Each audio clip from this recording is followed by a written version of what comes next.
This is a Culture Inject production.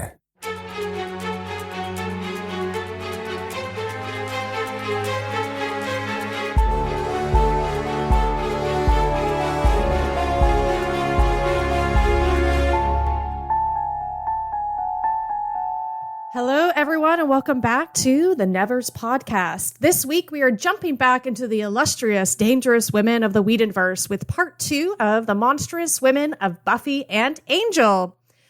Just want to remind you folks to follow us on our website at hbotheneverspodcast.com. We are on Facebook, Twitter, Instagram, and YouTube at HBO The Nevers. Please stream and download the Nevers podcast on pretty much all podcasting apps that you can find, especially iTunes, SoundCloud, Spotify, Stitcher. We also have a Patreon.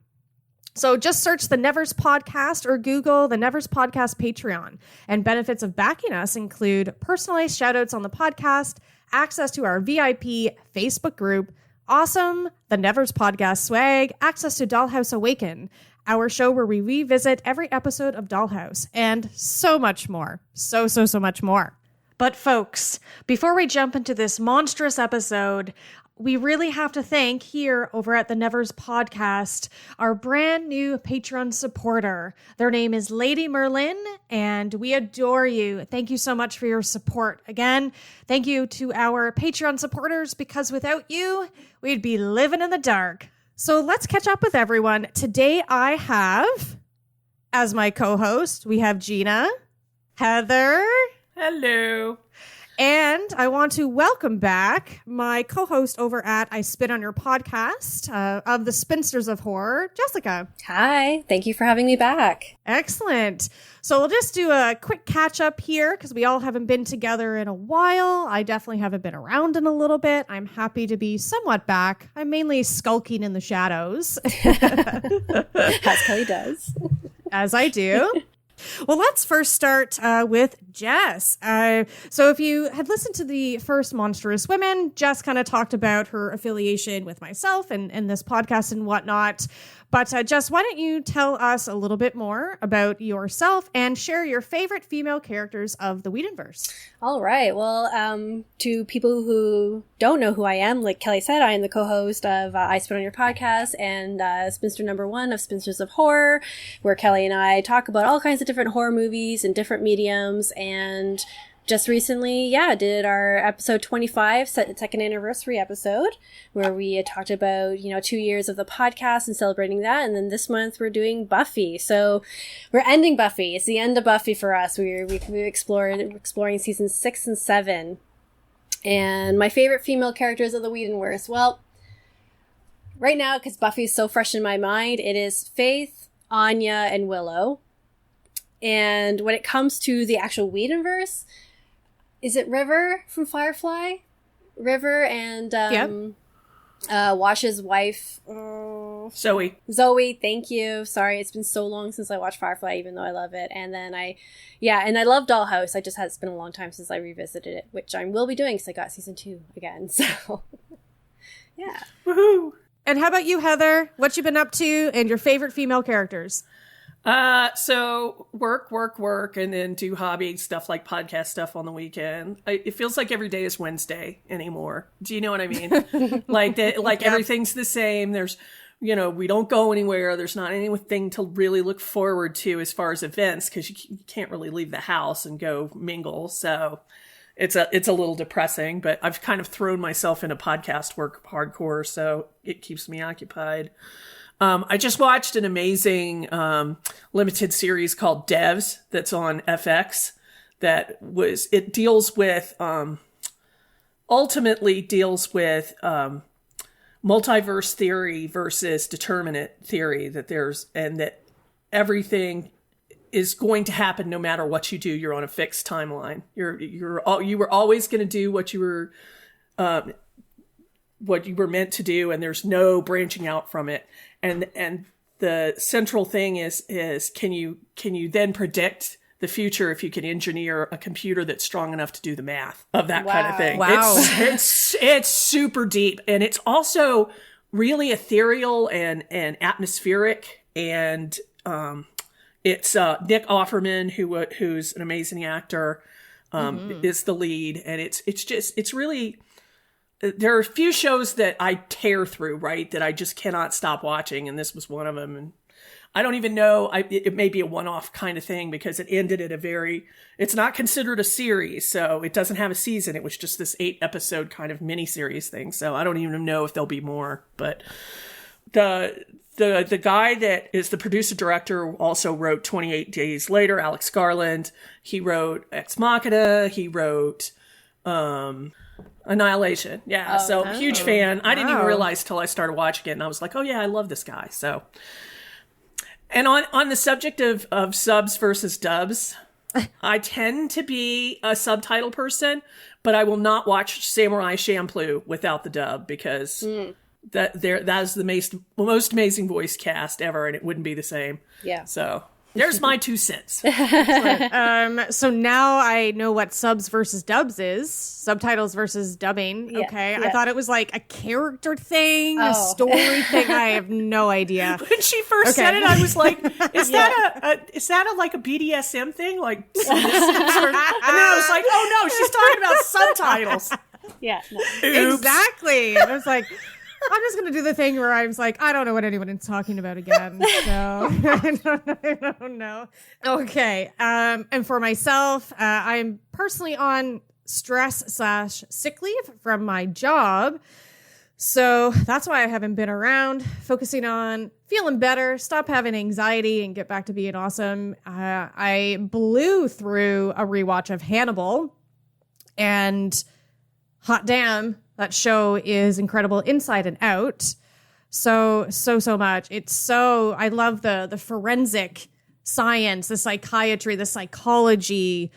It's so beautiful and lush to watch. The casting is ridiculous.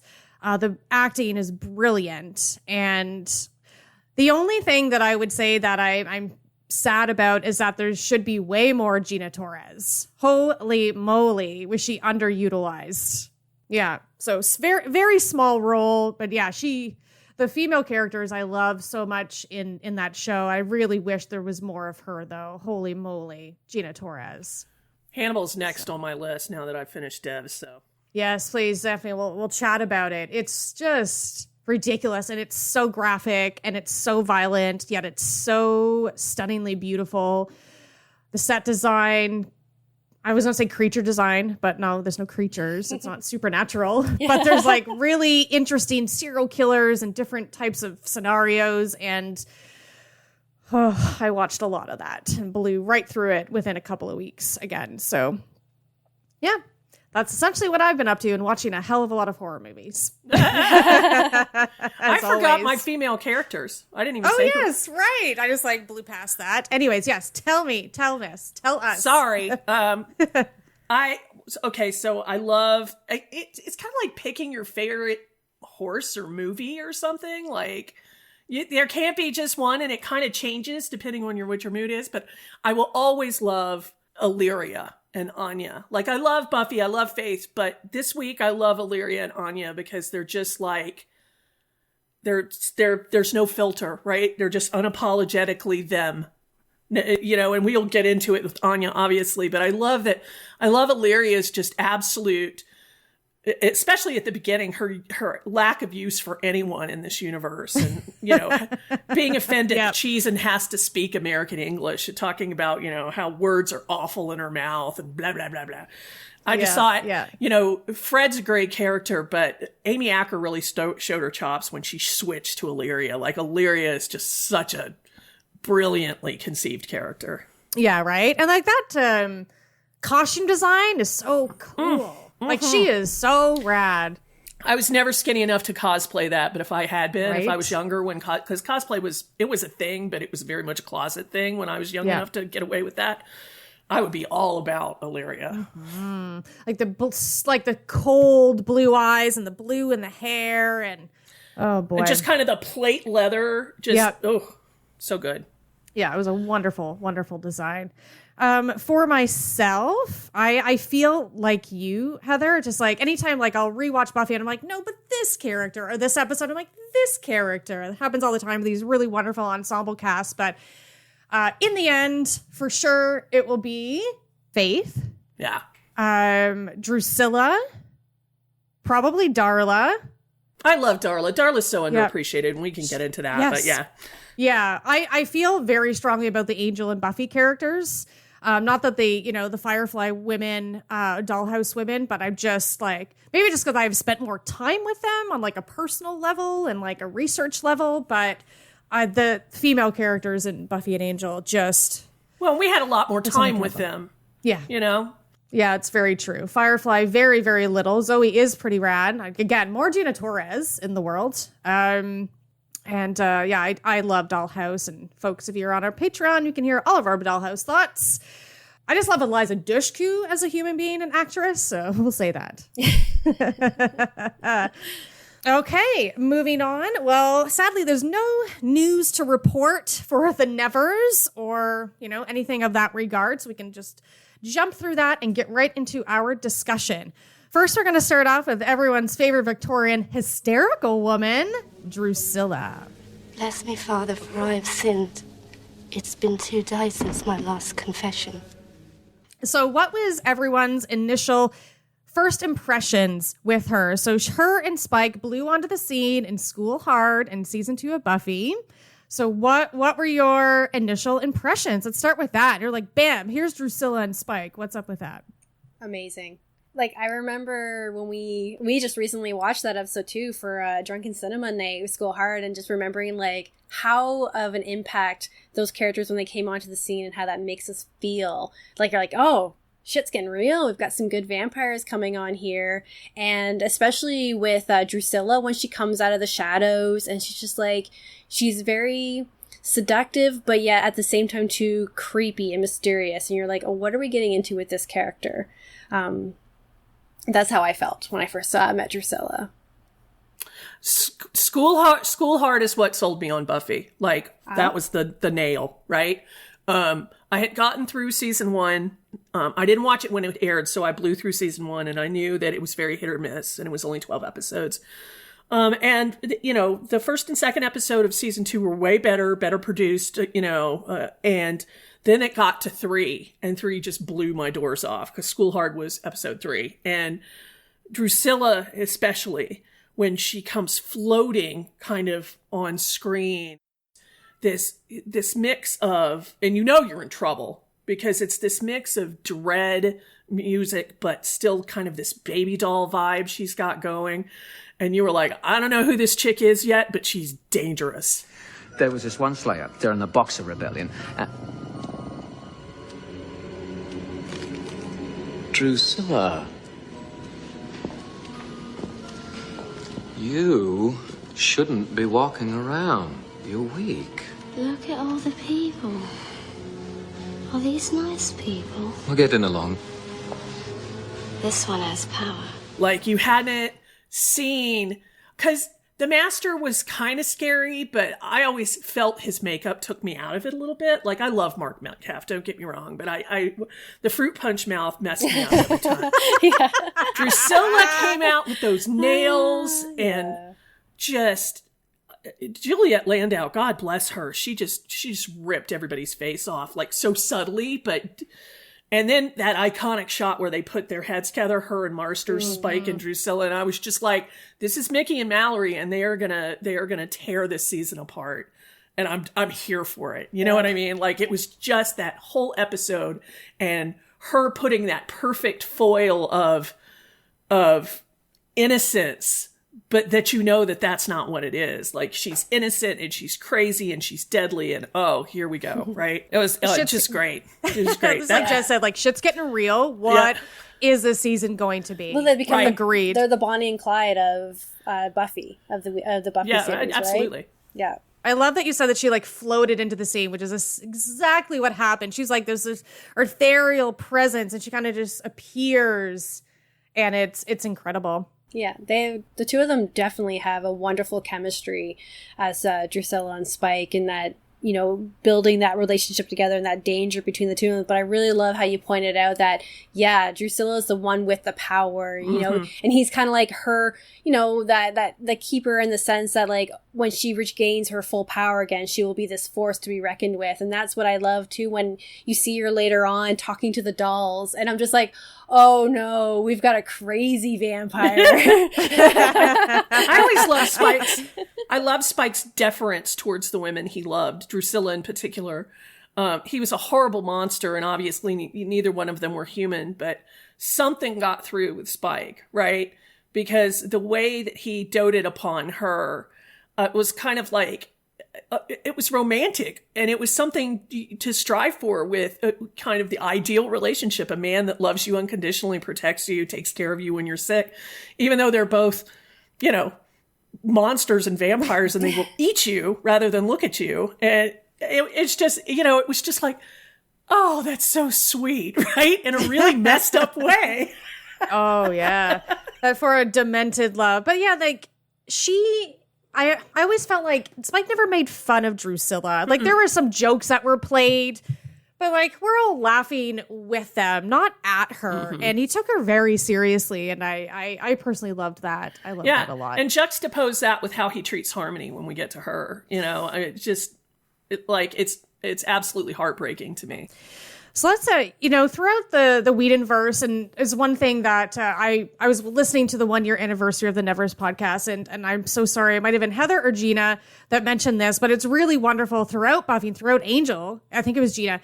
We talk about, like, we continuously learn stuff about our characters and our villains. Like, by the end of the show, there's still stuff to learn. So I feel like you really need to watch Angel and Buffy to get a fully well-rounded understanding of every single character in the Buffy and Angel verse, because you're going to learn stuff about different characters in Angel that you didn't get through 7 seasons of Buffy. So you really need to watch both of them. So origin stories that have been, especially with Angel and Spike and Drusilla and Darla, have been speckled throughout all of Buffy and all of Angel. So origin for Drusilla, I find devastating and fascinating, and it just shows how mean and jealous was. So why don't you three talk about kind of like the origins of Drusilla? Like, you know, she was this religious virginal woman, young woman in Victorian age. You know, she had the sight, she was cursed with the sight, as we know, and then, you know, that just becomes I think part of the asset or her power when she becomes a vampire. I feel like Drusilla was very lucky that she wasn't born in Darla's time, or they would have burned her at the stake. Yes. Yes. Yeah, they would have accused her of being a witch, yeah.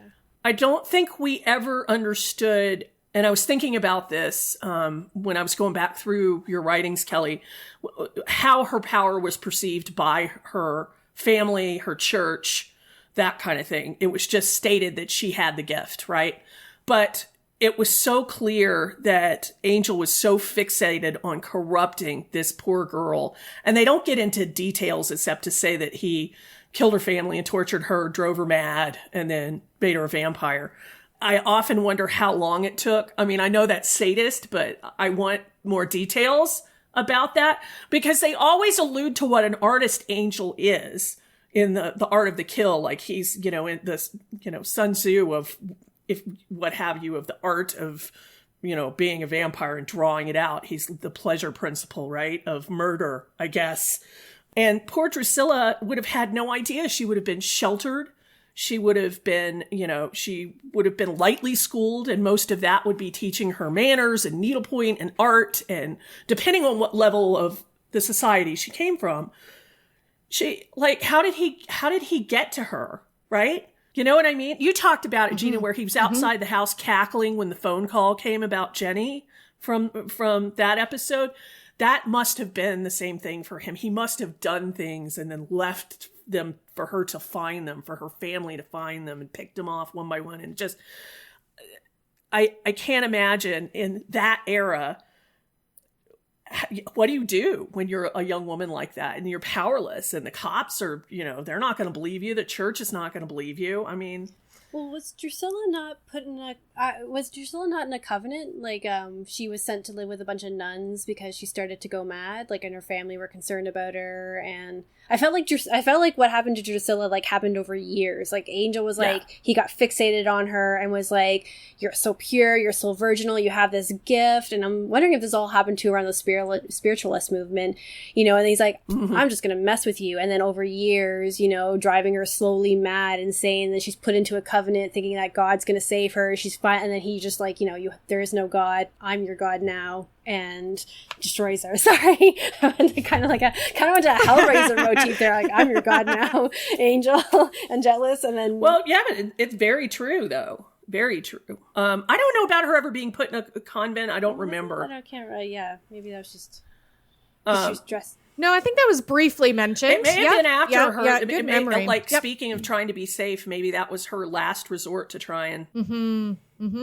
Well, she has the gift. She would have been able to see what his true nature was. So she probably would have been right away been like, "You're a monster." And that probably would have, if knowing Angelus, would have really upset Angelus at the time. Like, "Oh, you think I'm a monster? Let me show you what a monster is." And that's his fixation on her that way. So, because, yeah. And isn't it that... So, Angelus sired Drusilla. He also sired Spike as well, right? For Drusilla? Or Drusilla sired Spike. And I think that was just a convention of when they brought Monstrous and her on the show, Juliet Landau, those characters. Yeah. They weren't going to be long term. And I think they decided to switch it up. And the explanation has always been that Drusilla sired Spike, but Spike's statement towards Angel in Schoolhard was more of him being his master as far as teaching him the ways of being a vampire. Right, he calls him his Yoda. Now, I'm sure they meant at the time of writing that Angel was his sire, but then they retconned it. Oh, that makes sense. Yeah, because they're kind of like a family, right? Yeah. The four of them, they were like for hundreds. Yeah. I wonder if Drusilla, if that's her real name and not just like her vampire name, if she was the one where Angelus killed a puppy and left it for them. Because we know there's that story of Angelus killing a puppy because he's all about the hurt and not the kill. So did he do that to Drusilla? Because that would be very Sounds like one of his party hits, right? Woman. Like, what's one of my go-tos? Kill their pet. Yeah. Yeah. Gosh. Not gaining any points for Angel on my end over here. Well, there's Angel and Angelus. Angelus did all the bad, terrible things.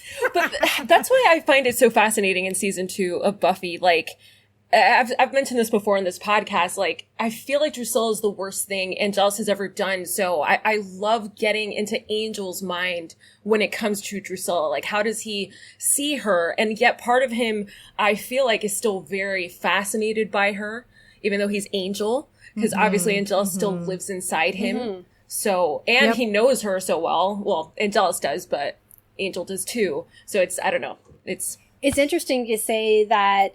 So we look at Drusilla as a vampire and she is mean. She is crazy. She is all these really dark things. And then we're like, okay, well, she was this pure virginal woman, but wasn't that something that was a part of her anyway? That's something that Angel helped to bring out in her? Like that darkness that's all within us, right? That, you know, he was just able to be like, oh, if you think I'm a monster, I know you're a monster as well. You're embracing the monstrous woman within. So I'm just going to bring that forward, you know, and show you what you really are, right? Yeah. I think that they talk about, for as much as they talk about it, it's not a person at all. It's a demon inside a human skin.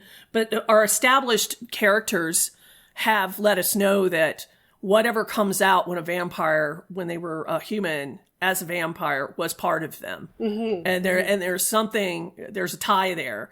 Because if you look at Spike when he was William Pratt, I mean, he was full of love, but he was such a mama's boy and so soft-spoken. He wanted to be a poet. He was nothing like Spike, except for the fact that he held on to that reverence for women, right? That, you know what I mean? So, yep. But Drew, I think by just the prospect of her, what am I trying to say? Of her having the sight that has carried over into her vamp part has And whatever, Angel did to her clearly drove her insane, and that carried over as well, is all part and parcel of the madness he bestowed upon her, right? Mm-hmm. I'm forgetting the episode title in Angel season 2, but it's so messed up when he's literally, it's before he's turned her into a vampire, and they're like in an abandoned church, and like Darla and Angel are about to like have sex, and they're like kind of rolling on top of each other, like next to Drusilla, and it's like, ooh, man. Like, that was like one of the last things he probably did before he turned her. Like, imagine all the other things he did, and that's messed up. But I love it.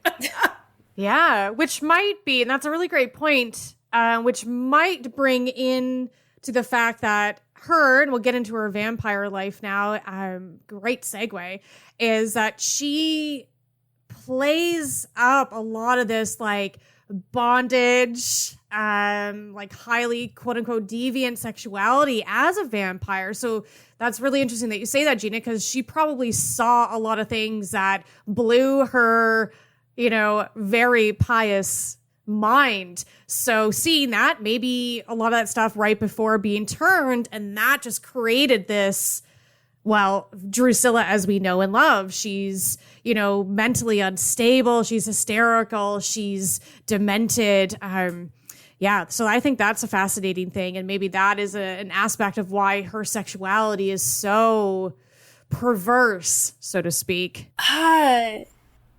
I was going to say, I'm like, is it really perverse? I think like Drusilla straddles between both being perverse, but also trying to still keep that virginal aspect of her, right? Because she still dresses, she plays with dolls, all her outfits are very virginal, if they're even black, like, right? She's like the black virgin type thing. Yep. But yeah, she does kind of give into, like, she always makes a reference that she's like, kinky, like biting, and she's all into like, I'm into biting and all that, interesting stuff. But she's not like, when I want to think of like characters like Anya or Harmony, when they refer more to like BDSM stuff, like Drusilla was not, I don't feel like she was that overt to it. But she was also interesting too, that she seemed to want to always go with different men. She didn't like to be held down by one person, and you didn't realize that until later when she runs off with a demon, right? That she's just like, she doesn't want to be, she wants to explore, but she also wants to keep this innocence about her, this dark innocence. Yeah, I love that. That's really interesting. Cause maybe she's only like super kinky with like, not everyone, like specific people. I feel like obviously with Spike and Angel, in What's My Line Part 2. Particularly Angel. Right. What's My Line Part 2? The hottest thing ever. When she's like tying Angel up. Oh my God. And like torturing him. Oh, the candle wax scene, right? Oh my God. And then when Spike walks in and that tension between them three. Oh my God. See, I told you we'd get here. Yeah. Hottest thing ever. And I think her flippant attitude towards, especially when you saw it, drove Spike crazy, right? That she would, not just running off with the mucus demon or whatever, with the antlers, right? But even when Spike was in the wheelchair, right? And Angel was Angelus, and it was clear that her loyalties shifted like the wind because Spike wasn't interesting to her anymore. He wasn't powerful. Right. And Angel was in control of the situation. And so she wanted to be close to that light, right? And poor Spike was just like, but she clearly in her vampire thing wanted, if you weren't completely 100% dedicated to her and able to wreak havoc, she was out. Yeah. So when to bring back to Jess's point, when she left him for the demon, she had realized through having eyes, first of all, and having the sight, that Spike was in love with Buffy. Yes. And she couldn't have that. That was not cool. Can bang other people, but be in love with each other only. Well, like, exactly. Having the sight and stuff like that too, she would always realize too that Buffy would be Spike's end, right? So that would essentially be Drusilla's end if she keeps any kind of association with him. A thing that I really loved about, and what was really fascinating about Drusilla as a vampire, And Jess, you said it so well, is that like when we first saw her, like, she's dangerous, she's going to be powerful. Like, what is this woman all about? But up until this point, we've had only seen one vampire be able to mesmerize anyone. And that was the Master. And he's 1,000 years old. So in your mind, you're thinking like, oh, you develop more powers the older you are. You become more powerful and interesting and just well realized as a vampire. But she's able to do that, and nobody else, well, even since then, it's been the Master and it's been Drusilla that's been able to mesmerize victims. And that's fascinating to me. Yeah, I thought the same thing, and I've brought that up in a couple of conversations about how Drusilla mesmerized Kendra, and and those fingernails, right? Just moving the fingernails in front of her eyes, and I thought, why was this an aspect of her gift? Or do you just have a vampire pop up every once in a while that knows how to mesmerize people? Like, obviously the Master mastered it, but he could also throw mental power against force fields and do other stuff, which she didn't seem to have. But boy, she had that glamour mesmerize thing down. Makes you wonder if, like, as a vampire, because like they're a demon within you or something, it brings out some kind of ability that you may have that can give you it's almost like your vampire superpower. Like, okay, Drusilla can mesmerize people and glamorize. Spike has like strength. He's able to, he's really good at combat. So like Angel is very cruel, so he knows how to play with people mentally and psychologically. Yeah.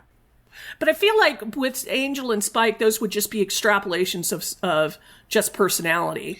And I think strength is just a thing that comes when you're a vampire. You apparently have strength and know how to do karate.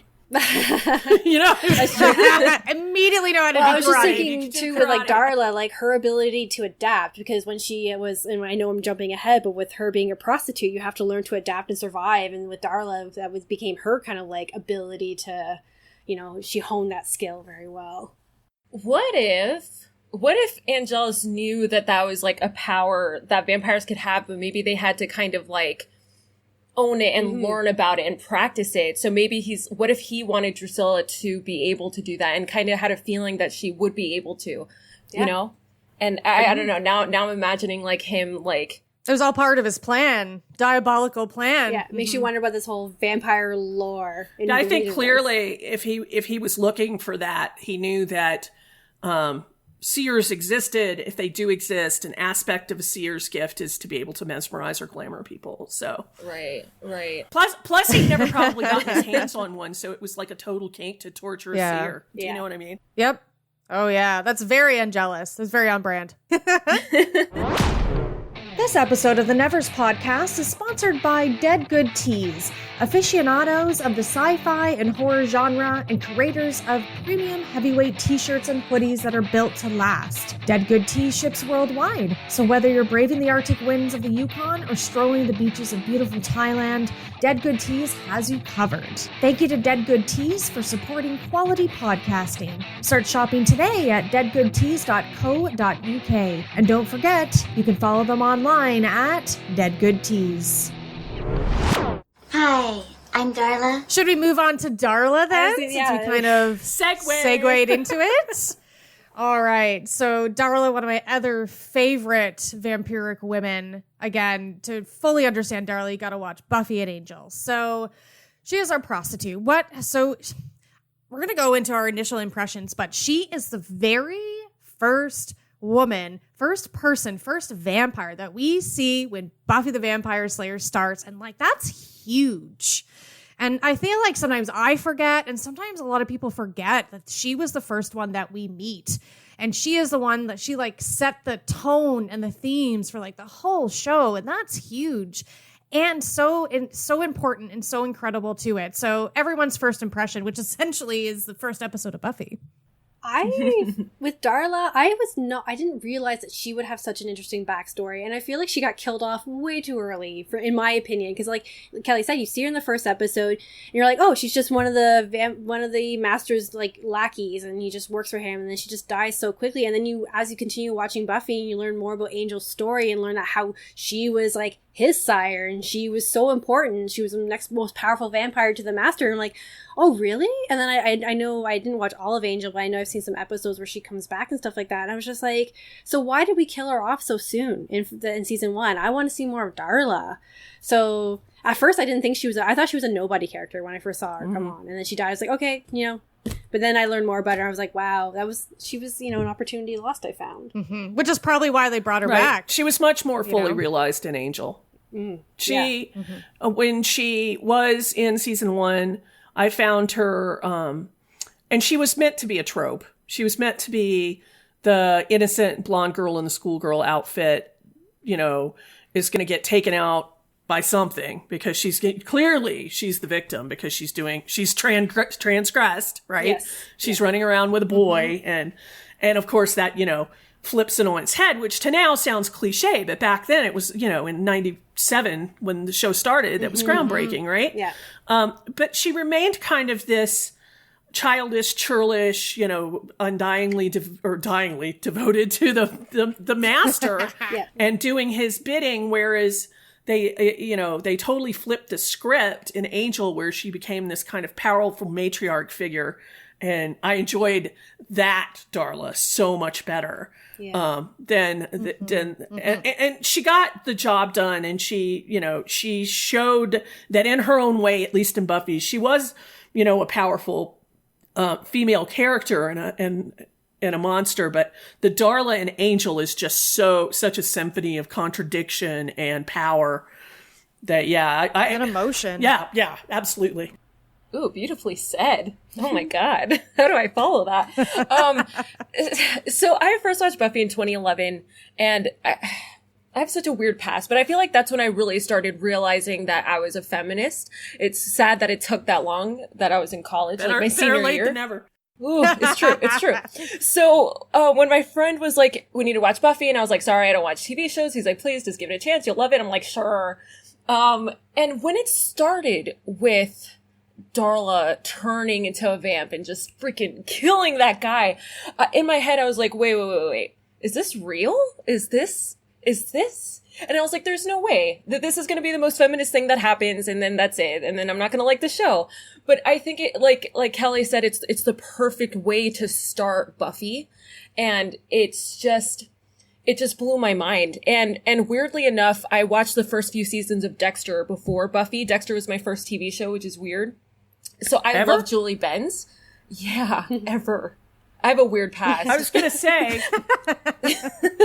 My parents just didn't show my sister and I things. They were kill your TV types, huh? Yeah, pretty much. Like, yeah. But so I love Julie Benz, and then I was just so happy to see her. And again, I love villains. I was just so happy to see her kill this guy as a vampire. I was just like, okay, maybe I'm going to love this show. And yes, obviously in Angel, she is a lot more realized, but I do love her so much in the episode Angel in season 1 of Buffy. Obviously, finding out about her and Angel's past a little bit, I was like, ooh, this is so dark. Look at this kind of love triangle. And I know we just talked about Drusilla, but I love the fact that she alludes to wearing a Catholic schoolgirl outfit and how that, like, Angel would like that, because I feel like that's a small callback to Drew, even though obviously the writers didn't intend that, but on rewatch, I feel like that's a cool little thing. But yeah, and then I don't like guns, but when she's on that, like, you know, pool table with guns, like, it's just so awesome. I was like, this is so cool. I don't know. I still loved her in season 1. Well, she's the only vampire in Buffy that plays with weapons. Like, she's like, I don't have the physical strength, nor do I know kung fu, so I'm just going to use guns. That's how I adapt. That's how I adapt to survive. I mean, let's be fair. She was always the pragmatist of the group, right? A vampire allowed her to do the things she really wanted to do, which was eat, drink, be merry, have the finer things, wear the latest, she always wore the latest fashions for the period. Like, she was into the luxury that being a vampire afforded her. And I look at it and I would like, of the three, I would be the most like her. I would be like, you know, let's eat people and take their concert tickets. Yeah, exactly. You know? Oh, yes. Living the best life. Why does being a vampire have to be so complicated? It is quite simple. Right? Eat, like, drink. I don't want to do a tapestry of death like Angel does. I don't want to go fight people and look like Billy Idol. I just want to wear Gucci and eat charcuterie and, you know. I love that. So perfect. So her origins, as we know, she was a sex worker in the Baroque period. And Jess, you brought up a really wonderful point, which I'd love for you to elaborate on a little bit, is that if Drusilla was alive during the time of Darla, or that's her vampire name, we don't know her human name, that she would have branded as a witch. So do you mind elaborating on that? Well, it's just like there were, of Darla's time, you're either two things, or, well, you're either a wife or subservient to a man in some way, shape, or form. You know, you're property, always property, and you're either a sex worker, and then if you had any kind of special ability or anything that made you odd or seen as strange, you were a witch. Because with Drusilla, she could have either been, or they could have just decided that she was demonically possessed. You're the demonically possessed, and we need to exorcise you and make you back into a pure woman, or you're a demon, or you're a witch, and we need to burn you at the stake and kill you because of your power, your ability. So that's kind of where I was saying, like, if Drusilla was alive during Darla's time, whereas Darla was like, unfortunately was a sex worker, a prostitute in her time. And that's kind of where I was talking about her adaptability. And like you said, Heather enjoying the finer things in life, because she didn't have any of that. She was dying of syphilis when the master found her. Yeah. And I wonder why he picked her. Like, at that point, vampires, and they've made this very, very, very clear in the Buffyverse. You don't just sire everybody you kill, right? It's a selective process, because you don't want to be stuck with a loser for the rest of existence, right? Yeah. Like, so he picked her for a reason. Was he observing her? I always wonder, why did he show up and save her? And why didn't he do it earlier, before she was all syphilitic? like, why now? Well, like, why her? Why now? Maybe extra loyalty. He literally pulled her from death. Like, literally, like, I will give you everlasting life because you're dying right now. I'm going to pull you from that. I'm going to give you a new body, a whole new life. And that builds that loyalty to him. So, like, at the end of the day, she will always go back to the master. She'll always be loyal to the master because he literally saved her life. That's a good point. I feel like she had no interest in going on at that point. She was very, like Darla's pragmatism. She's like, there's not heaven or hell. God never did anything for me. I'm laying here dying, just trying to have my hustle and survive. And even my hustle has managed to kill me. So, I mean, I always feel like the sires in it see something in their child that made them do it. And I wonder what it was about her. And he talks about how she was his favorite at the beginning of episode 1 or 2, that, and how devastated he was when she got killed. So clearly, something about the Darla character, and I see it a lot more in Angel, was worth resurrecting or saving from death. Well, I think it's like that idea that she's like, the perfect follower, because she's going to do madness. She's going to kill, and she's going to do exactly what she needs to do as a vampire, and he doesn't have to worry about that because she's so pragmatic. Like you said, she's like, well, kill and live the good life. That's what I want to do, right? You don't want to bring someone who's going to be too complicated, which I think ended up being Angel's downfall in the end. Maybe it was her lack of interest in life that fascinated him, right? Maybe it's like the other side of that is like, like, look at the life that you led, and you don't even care that you're dying. Like, you give zero. She's over essentially. it. Sorry, Matthew. But she's just like, meh, I'm over it. And like, there's no God. God did nothing for me. And as the master, being a very evil, quote, evil, demonic creature who is blasphemous and from hell and whatever. So maybe that was something that, he saw in her. Maybe she was just hot. That too, even syphilitic. Maybe she was like hotter than a lot of women around the time. He was like, ooh la la. Well, Darla started something, right? In the way that, like, she sired. I'm literally going to bring this all back, but it's all about Darla at the end. She sires Angel, creates Angelus. They have this significant love affair. He finds Buffy, falls in love with Buffy, who is petite blonde, like Darla. Just coming it back to, his sire, he's like, he used to have a love affair with Darla, so maybe it's just a thing. I don't know. This is because I have to connect this to Anya. That's true. They used that callback. They used it with Spike as well, that that Buffy and Spike's mother looked alike, and there was intentional connection there. Yeah.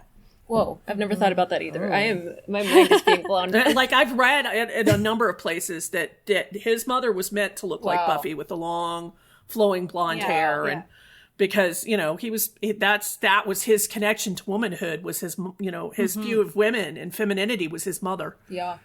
I feel like also, I think all of you guys are right when it comes to why the Master hired Darla. And Kelly, you bring up a really interesting point. Like, since she was done with life, maybe the Master thought like, ooh, then she's gonna love being a vampire because it's gonna be completely different for her. Like, if she hates this life, she's gonna love this. Or maybe she'll hate it. She's gonna love death. Yeah, she'll fall in love with death. Or maybe she'll hate it. I think that's the problem you run in with all vampires, right? It's like, well, I could sire this person. I think they may want to like this and enjoy this, or they may not and hate it and be trying to kill me my whole life. Who knows? Take the risk. Yeah, and I mean, clearly, once she transformed, she reveled in it, right? She spends the whole time she's back being human and Angel bemoaning the fact that she'd rather be dead than not be a vampire. She's so miserable in human form again because it was nothing but misery for her the first time, right? Whereas she enjoyed the finer things like we talked about, but her and Angel made a point of talking about how they slipped around Europe and did whatever they wanted for hundreds of years and didn't draw attention to themselves because they didn't want to ruin their lifestyle.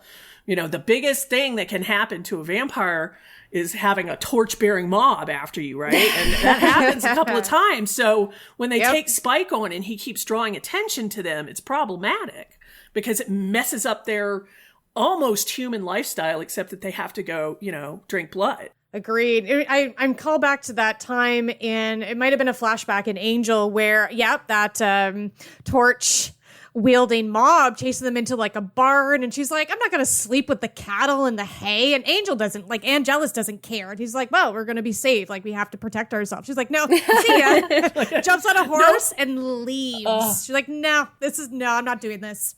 I have better things to do.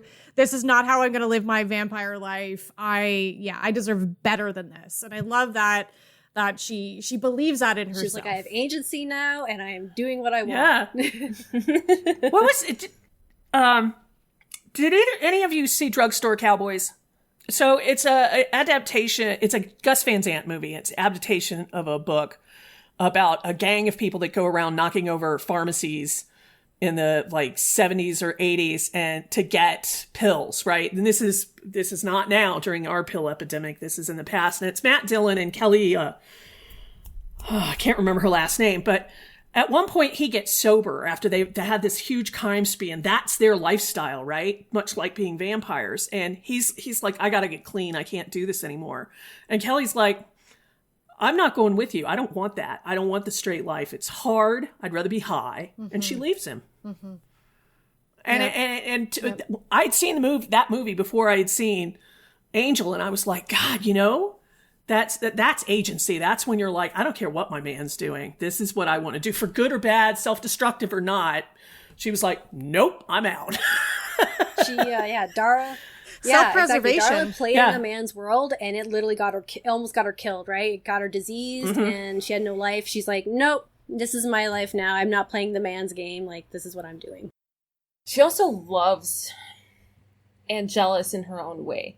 Like, it's not the Spike and Drew love, but like, when Angel got a soul, like, she was kind of pretending a little bit with Angel, like, back in the day. And that's also kind of interesting, too.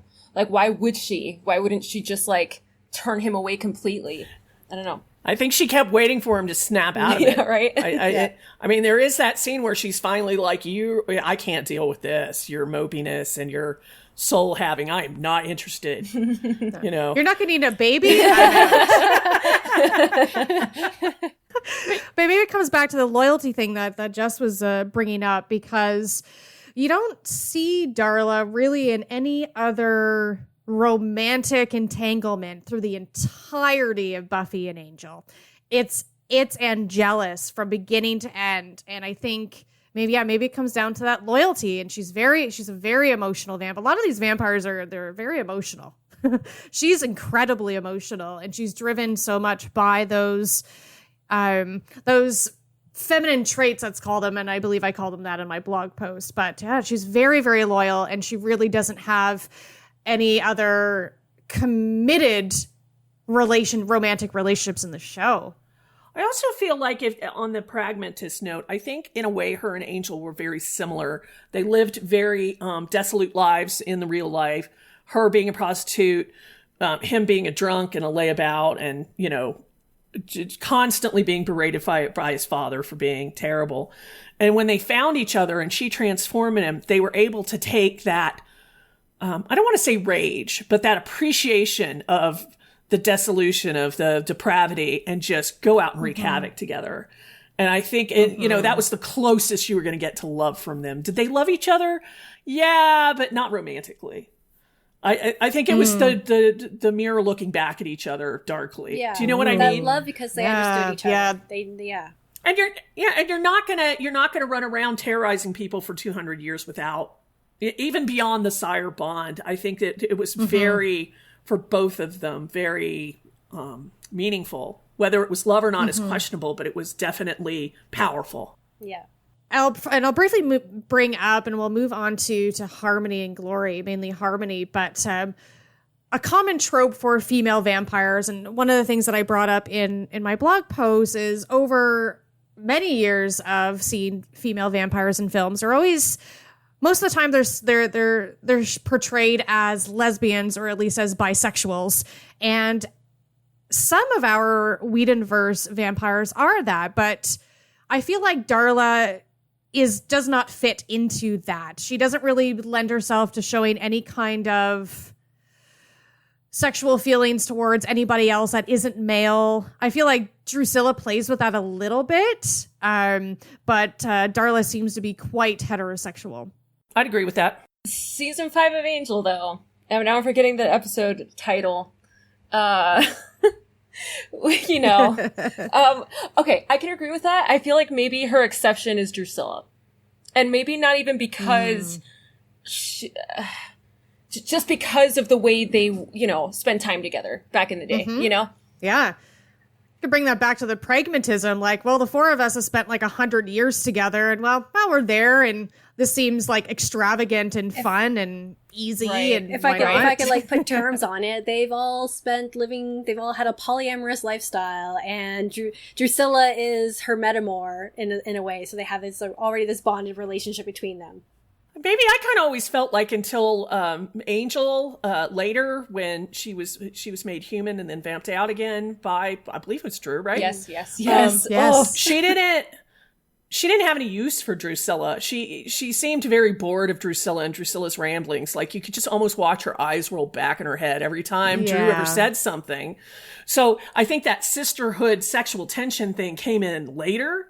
But I feel like most of the time, and I'm, you know, just because they are vampires and it's like sex all the time, if they're not killing, it's sex all the time, right? So I'm sure there were orgies and all that kind of crap. But for the most part, I felt like she was just like, oh, can you just take her somewhere and give her a doll? I can't deal with her flakiness. Do you know what I mean? Yeah. Like, that's what I got off of. Yeah. But I also, because she was so grounded. She didn't have any use for all the hoi polloi mystical stuff. Even though she was a vampire. Yeah. I also feel she was obviously jealous of Drusilla, like Angelus's fascination with Drew. So yes, definitely she's not about the whole flighty, like, let's talk about things that are crazy. But I feel like she was also a little jealous. But that could lead to very tense hate sex. It's a fine line. It's a fine line. Mm-hmm. For sure. Jess, any thoughts on that? No, just what I said earlier. Like, I feel like that. Well, I think it brings us to an interesting point now, in the sense of talking about Harmony, because we see Harmony and Drusilla interact with each other, right? And these are both the other women of Spike. Yes. All right. Well, let's get into Harmony then, our blonde bimbo with a dash of Glory, just because she kind of fits into that blonde bimbo, unassuming, unexpected villain. Harmony, hey. Hey, I haven't seen you since graduation. What are our initial impressions? What were your initial impressions of her? Because first we meet Harmony as a human. She's part of the Cordettes, you know, she follows Cordelia around all the time, and she's, you know, like a pretty popular girl. And then we see that later on in graduation day, that's when she's turned into a vampire. So what were your like initial impressions? Did we think anything was going to happen with Harmony? You know what? Yeah. Tell me about that. For me personally, looking back at it, I'm like, Gina, you're dumb. But for me personally, at first, I loved Drusilla so much. So then when Harmony was in season 4, I was like, man, I'd rather like Drusilla be here. Like, and I understand now why that's not a good choice. But at first I was like, ah, this sucks. Like, but I love Mercedes McNabb. She's such a great actress. And I love the, like, I'm a popular girl kind of character. So, like, it wasn't against Harmony as a character. It was just my bias of my love for Drusilla. That was my first impression.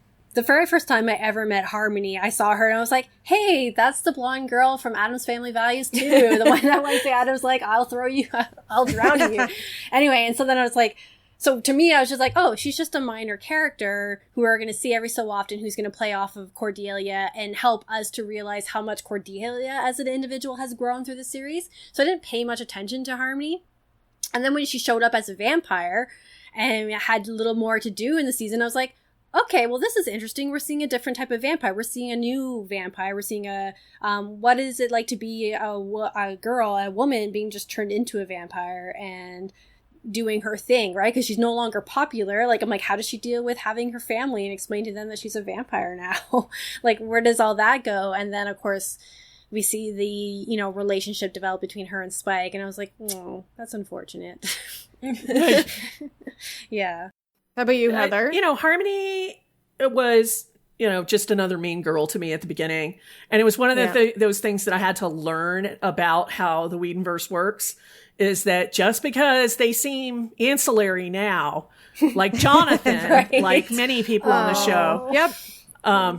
If Joss likes you enough, you may be getting a reoccurring role, a reoccurring character. And I think that happened with Harmony. I think, especially in the moments where Cordelia needed to be alienated, or, you know, they introduced Anya, she was part of that clique. And I thought that, especially one of my favorite episodes is actually an Angel, where they play Perfect Day, and it's Harmony getting ready to go to work, and her apartment in LA. And one of the things that always bugged me about her is, who was her sire? It must have been incredibly lonely not to have another vampire to run with. She was just kind of on her own. But she was as Harmony, she was delicious as this vapid, running crew with the mean girls. And then when she became a vampire, she wanted to keep, and you put it so great in your blog, she wanted to keep that human aesthetic with her, the girliness, the pinkness, the unicorns. She still wanted to be, and she was such a sexual creature once she was a vampire as well. And, but she was still just ravishingly beautiful and very acutely aware of her femininity. Like, she wore it like a freaking, pardon the pun, cross, right? Like, she was like, I am pink and girly and I will eat you anyway. Like, yes. Which is awesome. Yes. I didn't realize it too, thinking of her origins. Like, yeah, that would have been so lonely. Like, poor Harmony was like made into a vampire and essentially abandoned, so she had to figure out how to do this all on her own. Yeah. And yeah. I don't know what, I mean, you see her get it at the end of graduation day, but you don't know what happens to her sire. It was just anonymous. Yeah. So he could have gotten some rando. Yeah, some rando dude. Like it's almost, now that you bring it up, it's almost a parable for her. You know, just got bit by some rando that, either didn't make it or ran off. Like, yeah, like, she became in a way the single mother narrative. She got pregnant and they took off on her and she's had to figure it all on her own. Right. Now she's like, so she's had to figure out how to be a vampire all on her own. So you kind of turn that narrative around and you'd be like, wow, good for Harmony to come to where she gets to. I don't follow her later on after Buffy. Like, I don't know, she does more in Angel, but yeah. Yeah, as a vampire, let's talk about Harmony as a vampire. And you made all of these such really wonderful points, but what I love about Harmony is that aesthetic transformation. And I love transformations. And I feel like hers is the most dramatic out of Drusilla and Darla and herself, Harmony, because if you look back at old Harmony, like Human Harmony episodes, like, yeah, she's running with the Cordettes, but I don't know. I feel like she was very beige. She was a very beige mean girl with like maybe some plaid, and her hair was always very straight with the headband. Not a lot of makeup. She becomes not a lot of makeup. And then she becomes a vampire. And I said this in my blog post, but like her hair is big and it's curly and wavy and the corsets and the tight pleather pants. And I was like, what happened to you? Sex bomb. Yeah, exactly. Yes. Like classic conventional, big haired, busty, blonde. Right. It was almost like it was Harmony if she was Buffy, and then Harmony if she was Faith. What is it? Willow called Faith a slut bomb. That's yes. Well, it makes you. I was just gonna say, it makes you wonder that she probably thinks like, well, I'm a vampire now, so I need to be sexy because vampires are sexy. Because in our pop culture, like I'm assuming vampires existed in TV and stuff like that in some way. So she probably think, oh, I can be sexy now and do all the things I want because there's no limitations for me. Someone slut shames me, I get to eat them. Absolutely. That sounds like very Harmony. I love that. Femme fatale. Yeah, because it's interesting. Like, obviously, our main character vampires got turned so long ago. So Harmony is one of the modern ones, probably one of the only main modern ones. So yeah, I love that idea of like, oh yeah, vampires are sexy. God, that would be like if you were turned now and you had to like, if there wasn't Buffy the Vampire Slayer and you had to like catch yourself up on what female vampires are through mass media, you would be confused. I'd say, I would say, I think I'm kind of gay. But then we also have like this great reference of what type of female vampire I don't want to be. And it's like, okay, well, this is the 90s and we're all about, like Kelly said in her blog post, girl power now. So it's time to be like, it's all about women and feminism and being like tough and, owning my sexuality and just be monstrous at the same time. And that was an interesting time. I was in my 20s in the 90s and, I was a riot girl and I was in the Seattle scene and all that kind of stuff. And it was a great time because you felt like we were getting somewhere. And then all of that went away and we got Britney Spears shoved up our nose. And I always felt like that was the backlash against us feeling ourselves in the 90s was like, oh yeah, well, we're just going to throw, these hyper feminine, but sexual little girls at you to sing pop songs. And like grunge was over within like 24 hours when that happened. It was super interesting. I guess back then in my brain, they weren't. But maybe because I was so used to it. Well, yeah, I think that was kind of, and it was the aesthetic of Buffy as well, because that was late 90s, that you could be sexy and have girl power. Like, that was the point. Yeah. Like, being a feminist doesn't mean you're around wearing baloney dresses, protesting. Somebody actually did that was a Sports Illustrated model. She turned into a rad film, like flipped the switch and went all the way to the other end of the spectrum and then posed in a baloney bikini or something like that because she's like, I am not meat, right? But you're right. So, I think that they were trying to find that balance with women can still be women and object to being objectified, right? And Jess, what are your thoughts on the highly sexual relationship that Harmony develops with Spike? And as you briefly mentioned, which we can totally get into now, that Spike is not kind to Harmony and she's pretty much a doormat, which is really, really sad to see. But I can tell that she's quite insecure. But yeah, that highly charged relationship. Well, you can see that. Like, to think if she was created a vampire and was essentially abandoned, she's essentially insecure in her being a vampire and being out in the world. So, of course, she's going to latch on to the closest vampire she knows, aka Spike, right? And so she comes to adore him and idolize him and wants to give him everything he wants because she's insecure in herself and her identity. But then he's got this fixation, this obsession for Buffy. So he's like, oh, look, another tiny blonde girl. I can make her into my Buffy.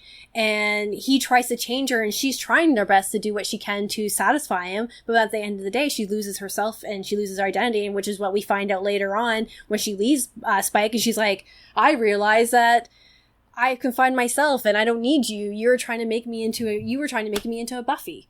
And I don't appreciate that. It's really refreshing to see all kinds of different relationships in Buffy. Like, as sad as it is what Harmony went through, it's realistic for some people. So I really appreciated that. Like, they didn't have to go so hard, but they did. They did, and they used that. They used that kind of that sexual deviousness because, like, maybe Spike, you know, he had that with Drusilla, but Spike was under Drusilla's thumb, so now here's an opportunity for him to kind of be on top, literally. Right. But yeah, at the same time, too, though, he has this obsession with women who are strong and powerful, so he, like, tries to make Harmony be that as well. I think he was just there for convenience. She was hot, and, you know, she clearly had quite the kink going when she was a vampire. Like, she didn't enjoy his emotional or kind of physical abuse, but unless it came in a sexual sort of package, and then all of a sudden she was like, you could just see her whole face like, ooh. But yeah, Spike was awful. Spike was the epitome of abusive boyfriend. No respect. Like, we all romantic, because I'm a Buffy person. And, you know, you want to romantic. He was so in love with Buffy and it was so romantic. And then you turn around and see how he treated Harmony and you're just like, oh, you're an asshole. Yeah. Which, again, kind of like what Jessica was saying, like, it is interesting, it's horrible, but interesting to see him be completely different than how he was with Drusilla, you know? That he's capable of that. And that's how hurt he is. Obviously, he's heartbroken still over Drusilla and confused about Buffy. So, like, unfortunately, Harmony had to be the person that had to deal with that. I just felt so bad for her when she was like, I don't know why I let you be so mean to me. And you're just like, get your stuff and leave. Yeah. And she eventually does. Get your unicorn collection. Yeah. Like, don't let men or anybody treat you like that. Like, do not disrespect me. I will leave. You know? But again, it's interesting because I feel like Spike went through that with Drusilla, like, kind of recently, you know? So it's fascinating how vampires, like, they're just kind of, they're not okay with it, but that's just part of it. It's sad. It's horrible. I mean, obviously she doesn't know any better, right?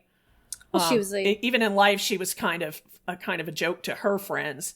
And so I feel like, you know, we always talk about Harmony as bumbling, but it's actually kind of sad because she wasn't very bright, and that gets you a whole lot of, you know, disrespect when you're not a very bright bulb, and Spike was just the on steroids kind of version of, you know, I don't care about you, I'm just using you for my own ends, you know. Yeah. One of the things that I kind of discovered when I was researching and writing about Harmony is that I feel like she is the most relatable out of this three. Like, she's the most human. She's almost the most emotional. But yeah, I feel like she's the most relatable for modern women. I don't want to give too much away, Jess, but I highly recommend finishing Angel. Okay. Because yes, I say that all the time to her. First of all, season 5 of Angel is like my favorite thing of life. I think it's like perfect writing. But also, sorry, this is spoiling. I'm sorry. That's okay. I'm a spoiler queen. Harmony's like arc and like last hurrah in the Whedonverse or the Buffyverse is like, I love it. Oh, okay. I love it. Okay. Yeah.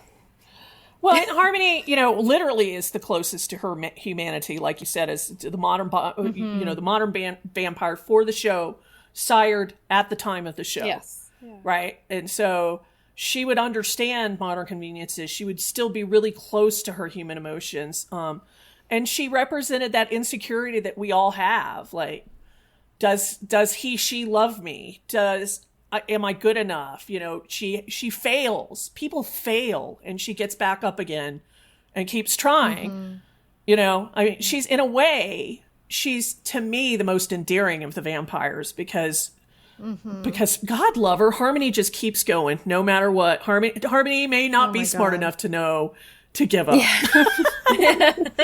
Yeah. But you know, she's always optimistic. She's, dare I say, plucky. She's a plucky vampire, you know, and Yep. And she just, I don't know what her thing with Spike is. I wish, you know, even all the way into season 5, it's like, we could leave that alone, please. Yes. Yeah. What do you think, Well, Jess? like I said earlier, I think it's just that abandonment thing. She was an abandoned vampire, and she just latched on to what she thought she needed. She didn't realize it wasn't what she wanted; it was what she needed. And by getting into that relationship with him and trying to find her identity through that, is where she ended up realizing, I don't want this. I don't want to be treated this way by this person. I don't need you anymore. I can take care of myself.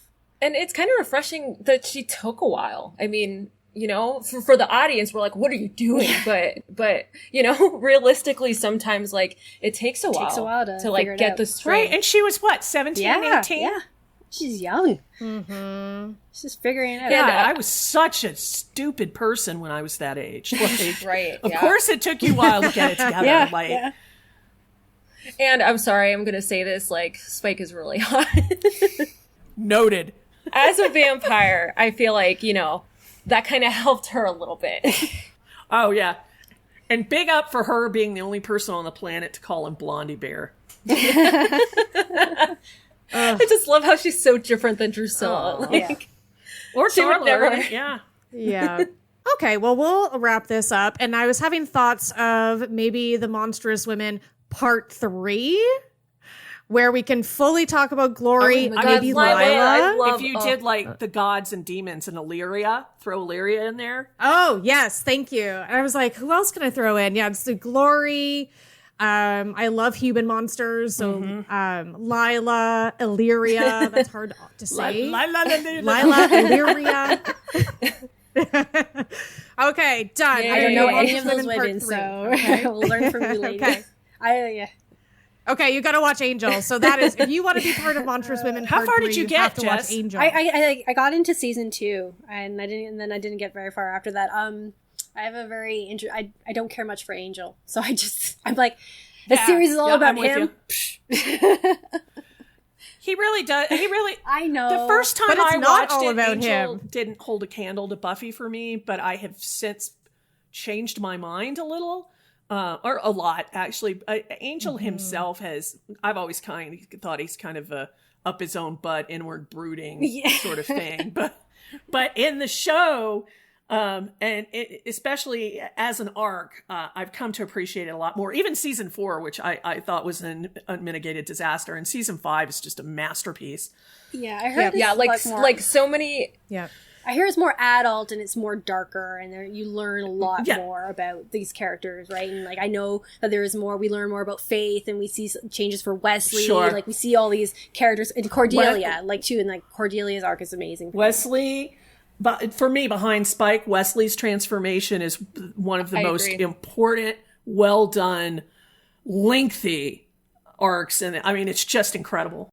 My thoughts on Angel is that sometimes I even forget that the show Angel is about Angel, because I think about all the other characters way more than Angel. Like, I feel in Buffy, you do get a little bit of Angel, yes. But again, I feel like comes full circle. You learn a lot more. He does have a really interesting arc. But for me, Angel is not about Angel. In Buffy, it's Buffy and then all the characters, and it's definitely about Buffy. But for me, Angel is all about everyone else. It's about Wesley, it's about Fred, it's about 100% about Cordelia. And those 3 characters, that's who I think of when I think of Angel. I don't even think about Angel. For you to say and that. I think that is really interesting. I know. And like I like Angel, but everybody else is just more interesting, and everything is just way more intense emotionally through all of Angel. It's just, I think it's just so much more compelling, anything that happens to any of those other characters over Well, and the Angel. sensibility of the show was to be noir, to be kind of Batman meets noir for Boreanaz as a starring vehicle. But really, I agree with Kelly. His quest, although it fleshes out as they go along, is very straightforward, right? And all of the other characters rotate around him, but because he's so straightforward and single-minded, everybody else's stories and motivations to me are just as interesting, if not more. Okay. You guys are selling it. You're selling it. Yay. I'm such in the minority. I know this isn't an Angel podcast, but he's like one of my favorites. I just thinking that Angelus is underneath really helps me like love his character. Oh, sure. And Yeah, and that he's trying. It's hard. Oh, yeah. He's like, he left Buffy. That's how much he loves her. And he's just trying to redeem himself. Like, and the fact that a main character won't have sex is really interesting. Yeah, fair enough. Okay, we'll wrap up this section with, well, we kind of already talked about who our favorites were, but do you find these three women, Harmony, Drusilla, and Darla, do you find these women and the portrayals of these characters empowering?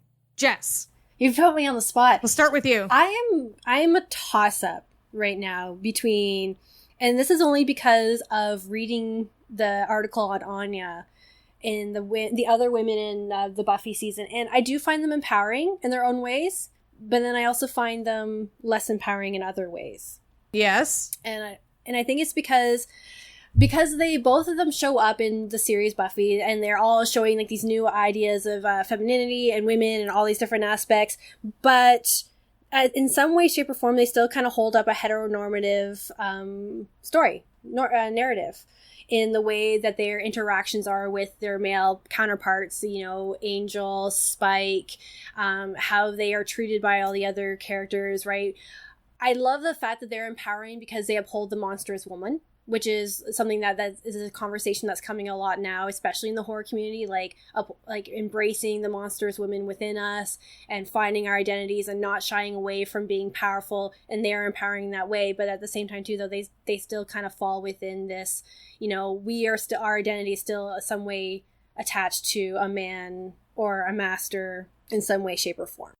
I want to echo something that the article about Anya said, and performative gender roles, performative feminism, is that there is no one right way to be a feminist as long as you're happy with who you are and you're not partaking in oppression against other marginalized communities. And I think Darla is the most empowering character of the three, because Darla figured it out. Darla had the oppression life and catering to men and the degradation. And when she came back, she's like, I'm just going to do me, and I'm going to do what I like, and I'm going to be smart about it.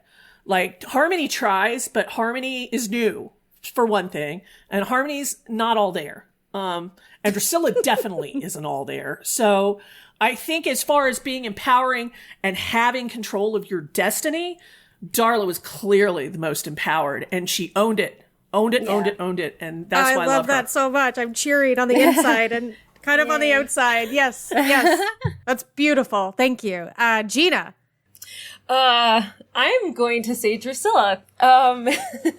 Just because even when she is weaker at the beginning of season 2, she still has all the power. Yes, when Angelus comes in the picture, she definitely gives some of that power away, but Angelus is still so fascinated by her, right? So he wouldn't be the same without her as well. And she leaves Spike, you know? Obviously she cheats on him, but she leaves him so she doesn't take his crap. Then in season 2 of Angel, like, I'm sorry, the best reveal ever is when she turns Darla back into a vampire.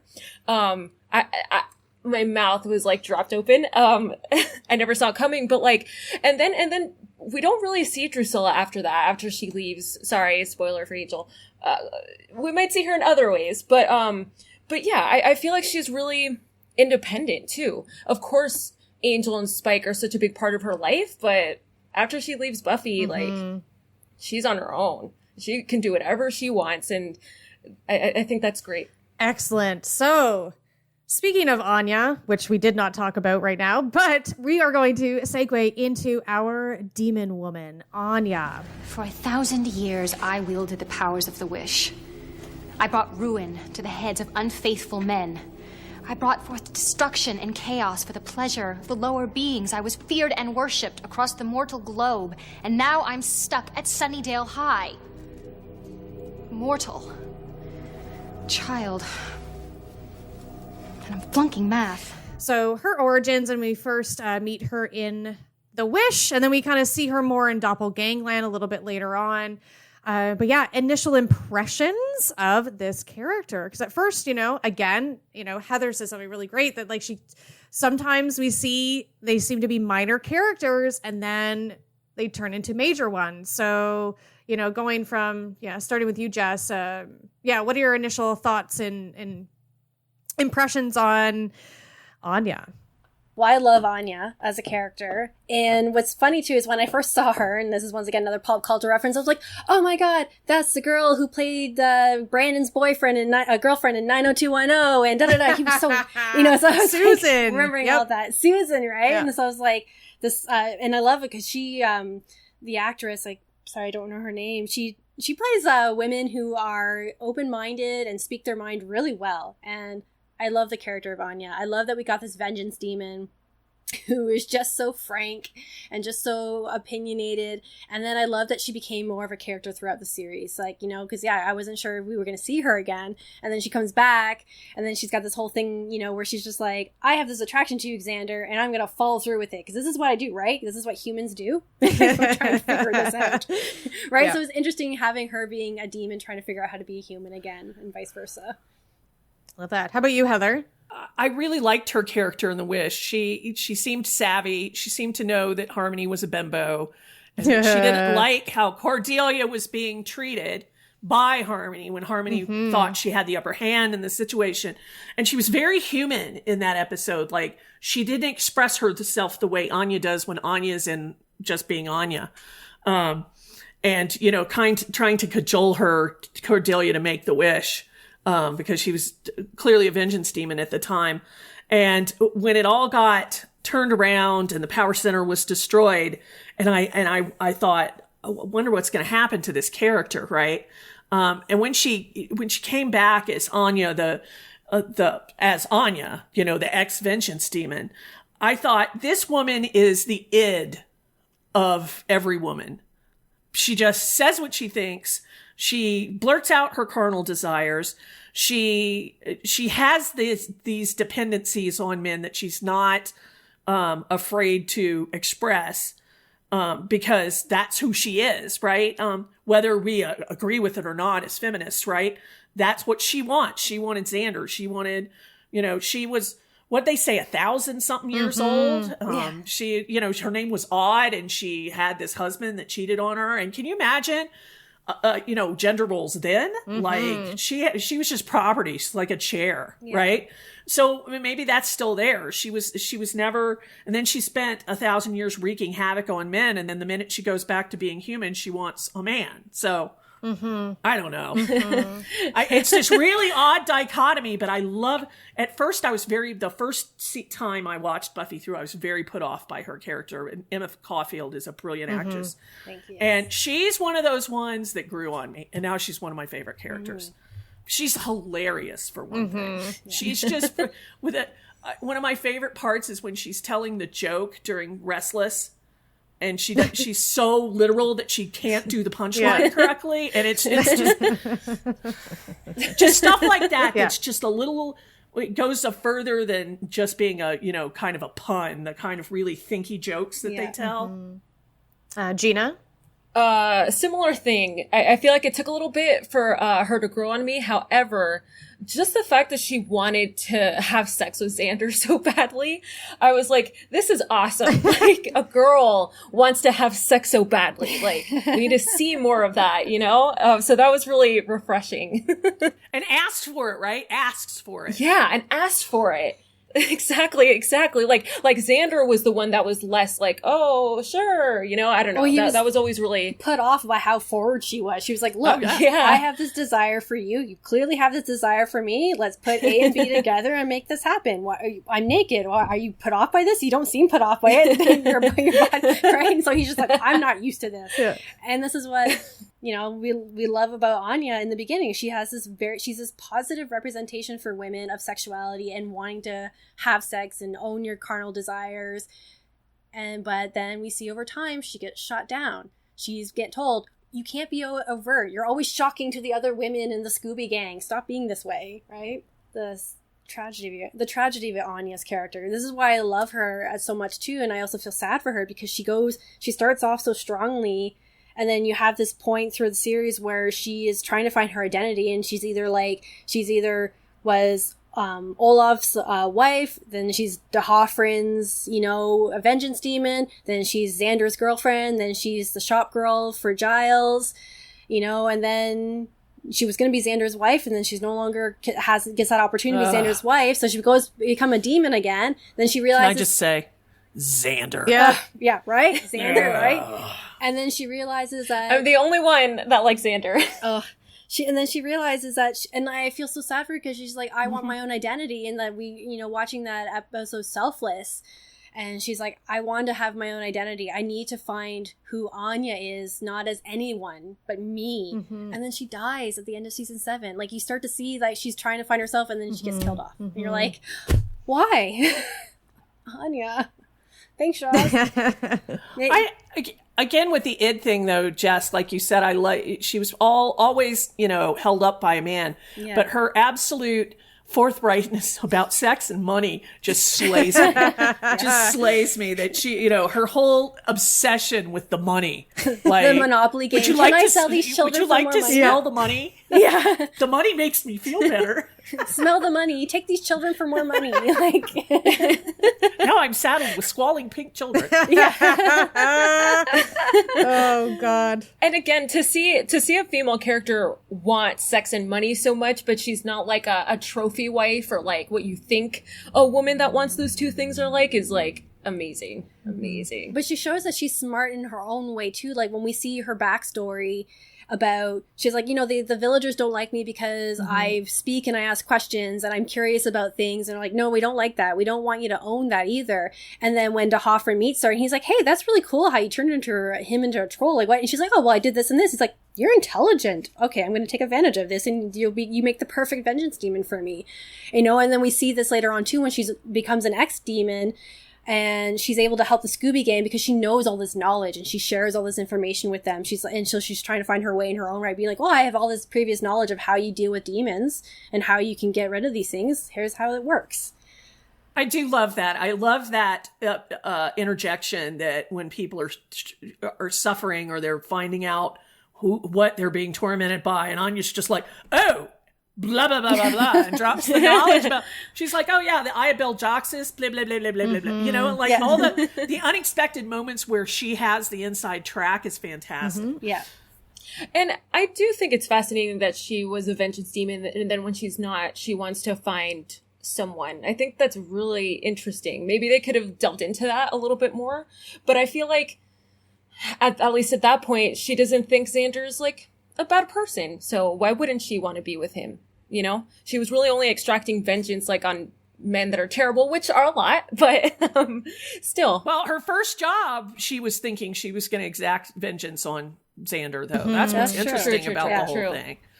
I think that her off-puttedness towards people of polite society is one of those things that she unlearned or never had because of the time she was born in. So, like, of course, the heartbreaker, one of the best scenes in all of Buffyverse, all of Whedonverse, is when she starts questioning how to behave in the face of Joyce's death. Yeah. And everybody gets so upset with her because she's being inappropriate, and she's like, I don't understand. Yeah. Like, someone explain this to me, right? And that's when it hits you. She's like, oh God, right? She just doesn't get it. No. Yeah. Oh my God. I cry every time. Me too. You see her throughout the entire season.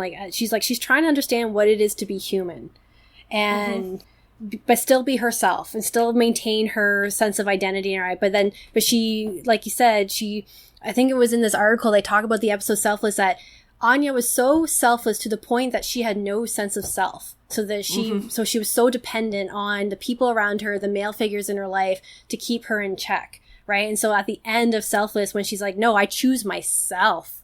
I need to find out who I am to be this person. Right. And so she, still her outrightness still offends the people of the Scooby Gang. But at the same time, too, she's not apologetic for it. She's unapologetic for it. That's the word. There you go. I also love her in season 7 of Buffy when she isn't with anyone, right? Not only is she hysterical, but also like, yeah, of course it sucks that she dies at the end, but I really do love that we get to know her a little bit more. And everything with her and Andrew towards the end is like, heartbreaking to me. It's one of those things that I remember from the end of the show more than a lot of other things. Like, I really feel like in season 7, especially like post Xander, which is like the best Anya, and she really shows her humanity in season 7, you know, with Andrew, and she helps training and helps out with all the potentials, and she lives there and she helps everyone out, and yeah, she's finding out who she is there. And I love that Anya, because it's still the Anya that we have all known and love, but she's doing her own thing now. And I love that part so much. And, you know, and the end is selfless, because Jess and I just watched this together, but she even says to Xander, and she's like, but what if I'm no one? Like, what if I don't matter? And he's like, don't be a dope. She's like, I'm a dope. Yes. But, you know, she's like, she doesn't really know. Like, what if she's no one? And that, I think, is an incredible human thing that she said, and that, you know, that she's feeling, because how many of us can relate to that loss of identity and trying to find out who the hell we are in this life, instead of being performative, which I think a lot of what Anya was, the performing of a human being, performing of a female human, how she dressed, how, you know, she was supposed to act, even though you're right, she never apologized for that. But, you know, from her hair and her clothes and some of her mannerisms, and especially when they like put her in a lot of like 1950s housewife garb, was a little disconcerting. But I think she's at her most human at the end. I feel like, and I had this huge moment of realization when I was reading this article on Anya the other day. This bomb went off in my head. So when they're pointing out her clothing and how she does her hair and stuff like that, and I'm just like, she's trying to emulate what it is to be human, but she's trying to emulate someone that we all know very well. She's trying to be Buffy. She's trying to emulate Buffy, and because everyone looks up to Buffy, and everyone, you know, and at the end of the day, Buffy will always be Xander's first love. And so she's always trying to be that for him, and at the end of the day, she would never be Buffy.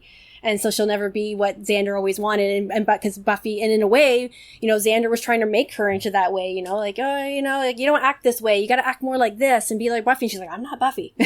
I feel like sometimes shows forget about past relationships. Like, I feel like any other show would have been like, oh yeah, Xander never liked Buffy. What are you talking about? But like, it's a really sad thread that I feel like continues throughout the entire show. And right up until the end. And it's amazing. Yeah. I think, and it's sad. It's sad. I think that I think that article talked about the Anya character's hair changing an inordinate amount of times, like 50 something times. And every time, you know, it would get closer and closer and closer to being Buffy's hair, right?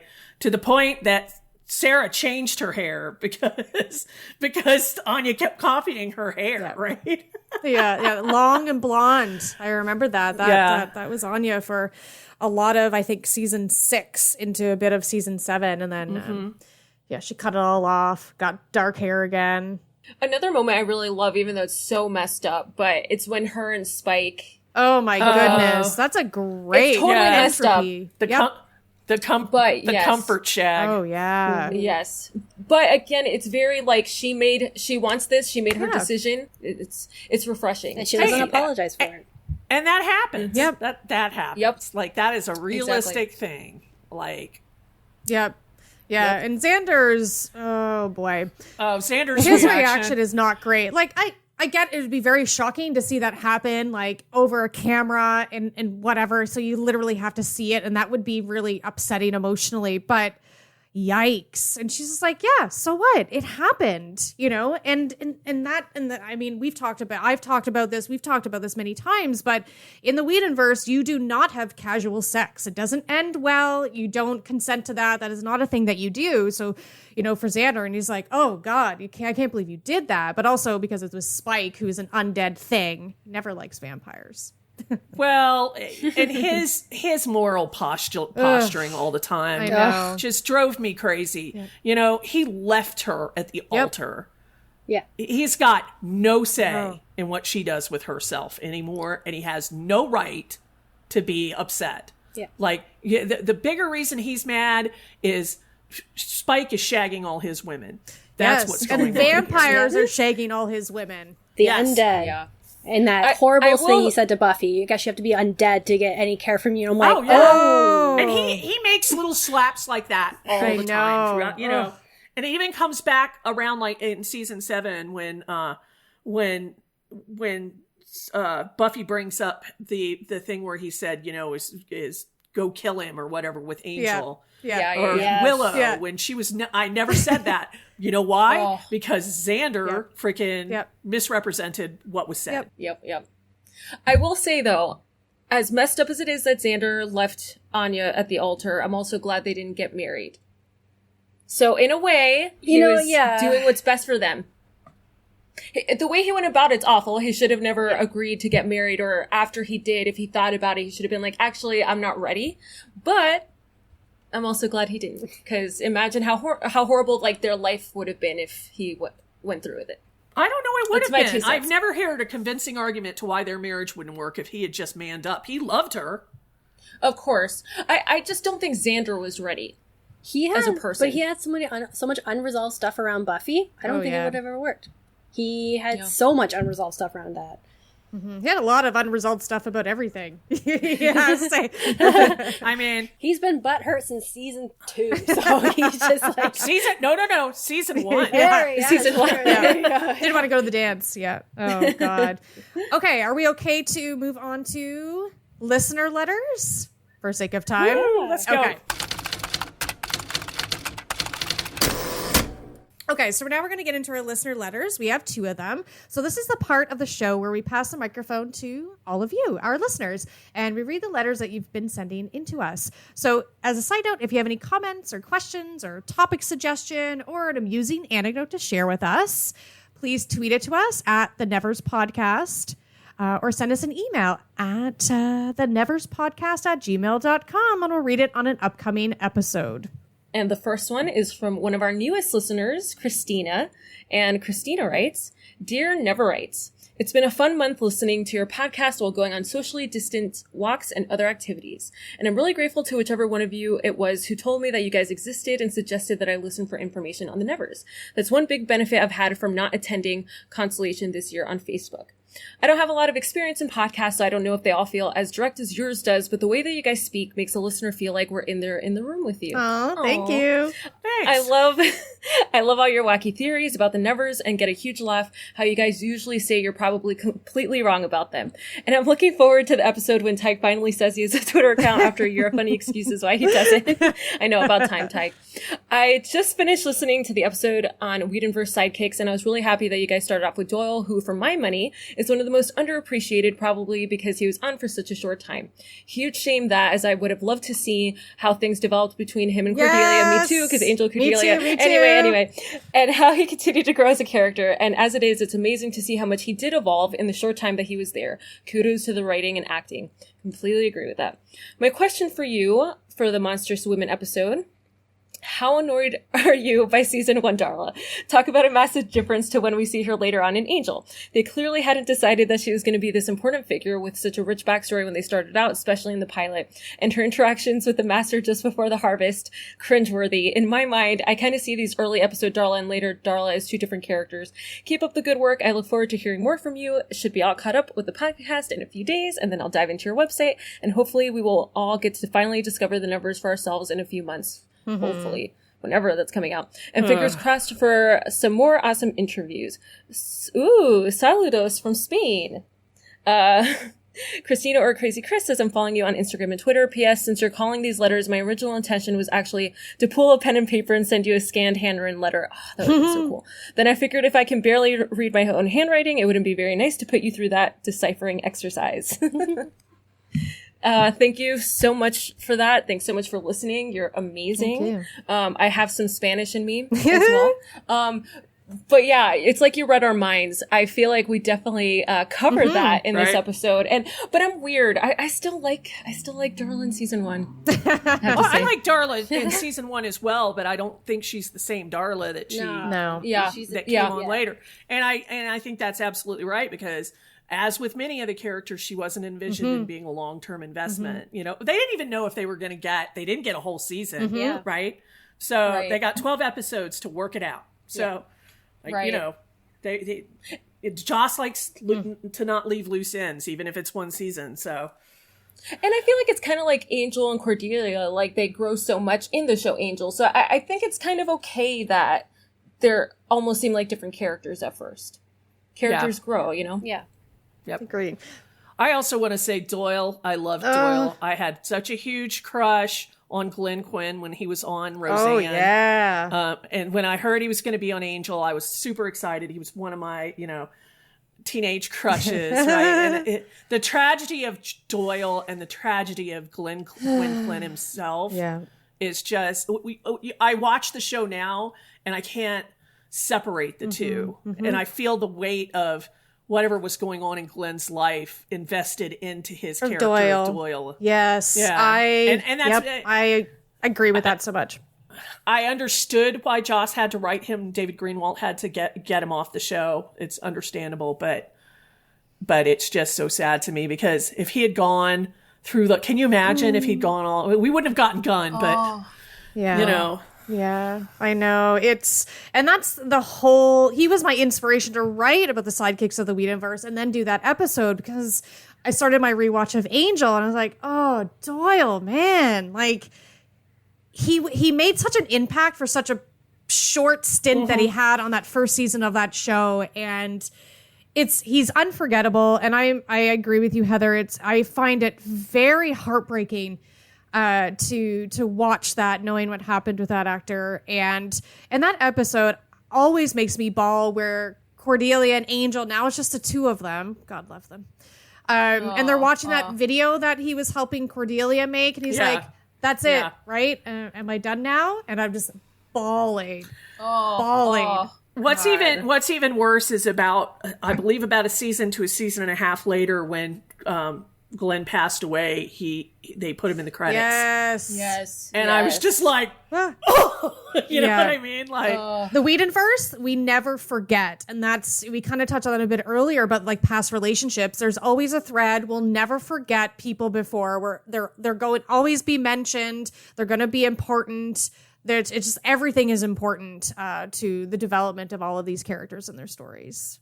So I hope that answered your question, Christina. So we'll move on to our final question. And our second letter is from Angel. Not to be mixed up with David Boreanaz. That would be interesting. Oh, yes, please.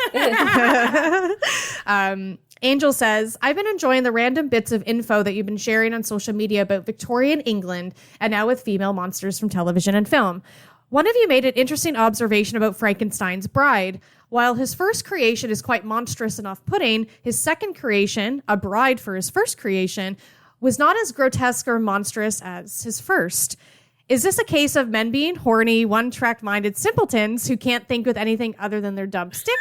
Or can you think of a legitimate reason why the female creation was shown more love and attention with a focus on being a beautiful, almost human-like creation? Lots of love, Angel in South Australia. So thank you for listening to our show and being from Australia. I think that's fantastic. We have such, I guess, like exposure and growth throughout like internationally. So thank you very much for that. Well, I saw this when it came up and I very tritely commented because she's a girl. Yeah, I saw that. So I think there are two things at play here. He already created a monster, so he was going to get better at his craft the second time. But if you ever read biographies or see documentaries about men in their work, they almost always have a sexual component of attraction integrated into their work, whether it be romantic or purely sexual. And I think, assuming Dr. Frankenstein was cis, that he was going to take a lot more love and care with the female character, not only for himself, but his other creation, which was, of course, a projection of himself. And make sure that she was attractive and make sure she was more human. You know, he was almost like building a real doll, if you know what I mean. And yeah, I mean, is it one track mind? At the end of the day, at the end of this, when our star dies and this planet, freezes up, everything mankind has ever done was to get the girl. Sex is the motivator of everything in our planet. It's the lizard brain. Money, power, You name it. It's not all for that itself. It's at the end of the day, it's to get the girl or the boy or the, do you know what I mean? It is the single-minded motivator for creating, for amassing, for destroying. Jess? Well, I'm trying to think, like, when we think of, like, Frankenstein, like, I always thought when he brings together the bride, he is, like, learning from his past mistake. He's like, okay, so I did this. My first creation was very hastily done. I wasn't really thinking. So this time around, I want to add more life. It's like, like when we're trying to create something, we're always trying to do bigger and better. So it's like, okay, well, I'm going to, now that I've done the male, I'm going to do the female. I'm going to do bigger and better. And I'm going to take more time and take more craft and crafting this creature, bring it to life. And she's going to have more intelligence. And she's going to have more insight into who she is as a being, whereas the monster didn't. I see where you're going, though, with Jess. It's the creation of a companion. Yeah. And it is born out of however the first creation was created. I mean, I think you've got something there. It was born in the first creation, but then at the end of the day, it's man being able to control that creation, right? Mm-hmm. He is going to make the creature that is going to, like you say at the end of the day, submit to his needs, submit to his will. With the monster, he tried to kill the monster and get rid of the monster and destroy it, but the monster's like, no, you're going to make me a companion. So he's like, okay, so if I make you a companion, I will make sure this is a companion that I can control. What's an easier way to control a companion? Make her female. Let's instill that right from the get-go. Absolutely. Because he's not going to make another male companion for him. Just that's another threat to him. I think, it's all of the above, but also, then I was like, okay, if a woman was Frankenstein, I think, and at that time, I think she might have done the same thing, like, just because of society, and what everyone thought women should be. So yes, it's for sure also men being horny, but I also think it's society as well. Oh yeah, I think you're right too, Gina. It's society, it's culture. It's like, what is Frankenstein's background? He is of the upper class. So of course you're going to create a woman with charm and grace and intelligence, right? But if he was of lower class, of course he's going to make a woman that's hardy and is going to be able to bear his children and do the work around the house. That's all that matters to him, right? I think at the end of the day, it's culture. It's how we perceive each other. But he's also going to fuss to make it more attractive. Like, I remember seeing the movie Crumb, which is about Robert Crumb, who was a really famous, it still is, cartoonist and author in the 70s. And he would talk about in his work that he always took a lot of care to get his drawings right. But when he was drawing some of the more erotic sexual scenes, he would fuss with the women characters. He would get them just like he wanted them, that were attractive to him and, and more sexual, right? And I think that goes into this whole notion, like, not overtly, because you couldn't talk about the kind of stuff, especially when the early Frankenstein movies were made. But yeah, he's going to fuss and make his female character attracted to him. And he probably gets a lot of pleasure out of it. Like, it's a motivating factor to get the skin soft and the voice modulated and not be clunky like his first creation was. It's not often you get to create the perfect woman for yourself. Mm-hmm. Right? God, I go back and look at Weird Science now and I'm like, why did I like this movie? Well, thank you very much for Angel. That was a fantastic question. Hopefully that answered it for you. If you have any other thoughts, please, send us an email or talk to us on social media. And I think that is going to end our part 2 of the exploration into the monstrous women of Buffy and Angel. And yep, we said it here. You heard it here first. There's going to be a part 3. Matthew, we're making it happen. Yay. Woohoo! All right. So please remember to subscribe to the Nevers podcast and rate us on Apple Podcasts. You can find us on HBOthenevers.com as well as Facebook, Twitter, and Instagram at HBO The Nevers. And visit the Nevers podcast on Patreon and consider becoming a patron. Thank you guys so much. I'm very happy that I was part of this episode, and I'm very excited about part 3. Thank you guys for being here. And would anyone like to shout out their social media? I'm Heather. I am one of the co-hosts of the Nevers podcast. I almost said Nevers Cast again, you guys. Oh my God. You can find me on Twitter at HMBAT at TNP. And I want to do another personal thank you for Jess for coming on to this second, part 2 of the Monstrous Women. Yes. Yay, Jess. Yay. I was going to say, I was just checking our Twitter account and be like, you can follow Spinsters of Horror at horrorspinsters.com. Oh no. Scrap that. Thank you, Kelly, for having me back on this episode. I really enjoyed this conversation on the Monstrous Women. And yep, you can follow me on Twitter at SpectralJess07, as well as our other project, the Spinsters of Horror at Horror Spinsters, and our website and our podcast. Spit on your podcast. Best podcast name ever. I say it every time. Yeah, I know. Thank you, Kelly. Very welcome. Thank you, Kelly. I'm Kelly, the host today and a co-host on the Nevers podcast and the co-host on I Spit in Your Podcast. You can follow me personally on Twitter at @KGredner. Also on Instagram. I post some interesting photos, often cats, but it's at Venal_Anatomica. Please follow her for the cat pictures on Instagram. And I'm Gina Gemini. You can find me on Instagram. And we will see you all next time on the Nevers Podcast. Bye. Bye. Bye.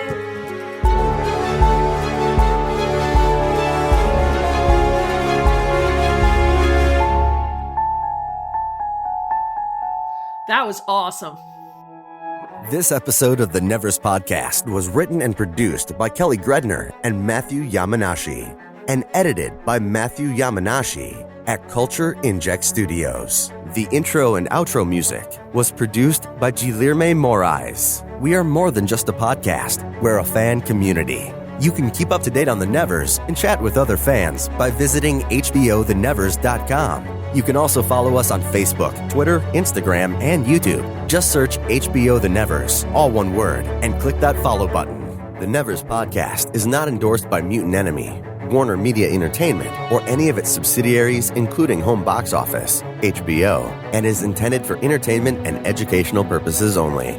The Nevers and all names, pictures, and audio clips are registered trademarks and/or copyrights of their respective copyright holders. They're coming. Are you ready? And we didn't go 3 hours, Kel. Woohoo!